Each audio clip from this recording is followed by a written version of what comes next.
అన్నం కావాలని అడుక్కునే వాళ్ళు ఉన్నారు, బియ్యం కావాలని అడుక్కునే వాళ్ళు ఉన్నారు, డబ్బులు కావాలని అడుక్కునే వాళ్ళు ఉన్నారు, బట్టలు కావాలని అడుక్కునే వాళ్ళు కూడా ఉన్నారు.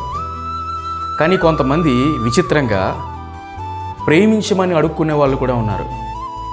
నన్ను ప్రేమించు అని అడుక్కునే వాళ్ళు కూడా ఉన్నారు.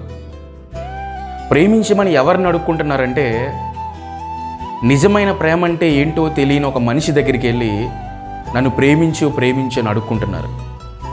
నిజమైన ప్రేమకు అర్థం తెలియని ఒక మనిషి దగ్గరికి వెళ్ళి నన్ను ప్రేమించు అని అడుక్కుంటున్నారు. స్వార్థంతో నిండిపోయి స్వార్థంతో జీవిస్తున్న ఒక మనిషి దగ్గరికి వెళ్ళి నన్ను ప్రేమించు అని అడుక్కుంటున్నారు. ఈ భూమి మీద నిజమైన ప్రేమ అంటూ ఏదైనా ఉంది అని అంటే అది దేవుని ప్రేమ మాత్రమే. యేసు ప్రభు మనం ఇంకా పాపులుగా ఉండగానే, మనం చెడిపోయిన స్థితిలో ఉండగానే, మనం పాడైపోయిన స్థితిలో ఉండగానే మనందరి కొరకు తన ప్రాణాన్ని బలిగా అర్పించి నిజమైన ప్రేమ అంటే ఇది అని ప్రపంచానికి రుజువు చేశాడు. నీ కొరకు ప్రాణం పెట్టిన ప్రేమను కాదనుకొని ప్రేమ పేరుతో నిన్ను మోసం చేసే మనుషుల దగ్గరికి వెళ్ళి ప్రేమించమని అడుక్కోవద్దు.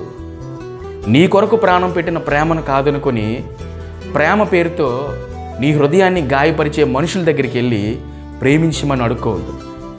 నీ కొరకు ప్రాణం పెట్టిన ప్రేమను కాదనుకొని ప్రేమ పేరుతో నిన్ను నైవంచన చేసే మనుషుల దగ్గరికి వెళ్ళి ప్రేమించమని అడుక్కోవద్దు. ప్రేమించమని ఎవరిని అడుక్కోవద్దు. ఎందుకంటే ప్రేమ అనేది అడుక్కుంటే భిక్షమేసేది కాదు.